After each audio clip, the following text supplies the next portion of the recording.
نحمد ونصلی علی رسول الکریم اما بعد فاعوذ باللہ من الشیطان الرجیم بسم اللہ الرحمن الرحیم۔ سلسلہ سوال و جواب کے ساتھ میں ہوں عادل امتیاز۔ ایک بھائی پوچھتے ہیں کہ کیا شریعت اسلامیہ میں دوسری شادی کے لیے پہلی بیوی کی اجازت ضروری ہے؟ اس بارے میں یہ سمجھیں کہ شریعت اسلامیہ کے اندر دوسری شادی کے لیے پہلی بیوی کی اجازت شرعی لحاظ سے ضروری نہیں، لیکن شریعت اسلامیہ مرد سے اس بات کا تقاضا کرتا ہے کہ مرد کو اس صورت میں 4 شادیوں کی اجازت ہوتی ہے یا ایک سے زیادہ شادیوں کی اجازت ہوتی ہے جب وہ اپنی بیویوں کے درمیان عدل و انصاف کے درمیان ان کے حقوق کو وہ پورا کر سکے۔ ان کے حقوق عدل کے لحاظ سے یا جسمانی اعتبار کے لحاظ سے یا رہائش کے لحاظ سے یا نان و نفقہ کے لحاظ سے ہر طرح سے وہ پورے کر سکتے ہوں، تو پھر اسلام ان کو 4 شادیوں کی اجازت بھی دیتا ہے، جس کے بارے میں قرآن میں اللہ رب العزت فرماتے ہیں کہ فَانكِحُوا مَا طَابَ لَكُم مِّنَ النِّسَاءِ مَثْنَىٰ وَثُلَاثَ وَرُبَاعَ فَإِنْ خِفْتُمْ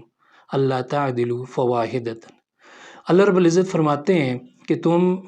عورتوں میں سے جو تمہیں عورتیں پسند ہوں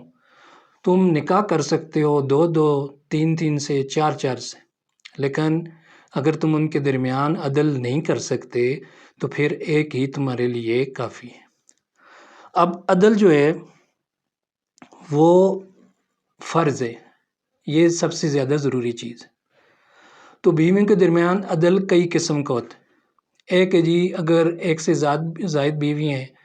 ان کے درمیان عدل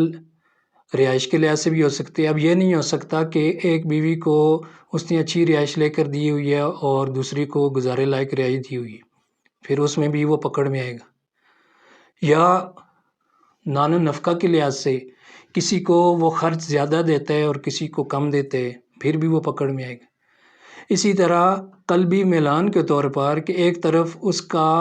جھکاؤ زیادہ ہے اور دوسری طرف جھکاؤ کم ہے، پھر بھی وہ پکڑ میں آ سکتے ہیں۔ اسی طرح اولاد کی صورت میں بعض اوقات ایسا ہوتا ہے کہ ایک باپ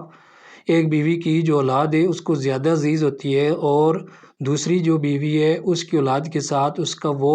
میلان اور وہ محبت نہیں ہوتی جو ایک پہلی بیوی کے ساتھ ہے، تو اس صورت میں بھی اس کے لیے اسلامی نقطہ نظر سے پکڑ کا باعث ہو سکتے ہیں۔ اس ضمن میں حضرت ابو ہریرہ رضی اللہ تعالیٰ عنہ کی ایک روایت ملاحظہ فرمائیں۔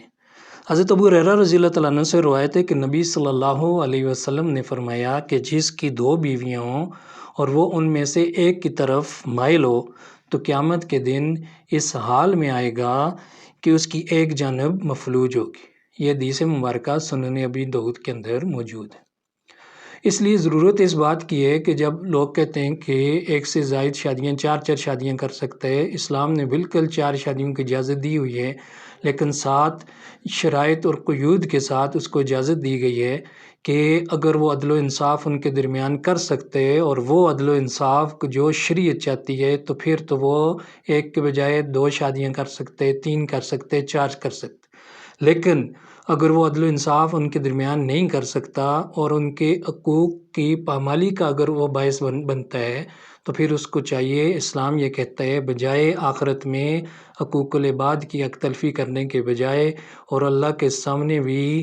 پکڑ میں آنے کے بجائے پھر اس کو چاہیے کہ ایک ہی شادی کرے اور اس کے حقوق کو پورا کرے۔ وآخر دعوانا ان الحمد للہ رب العالمین۔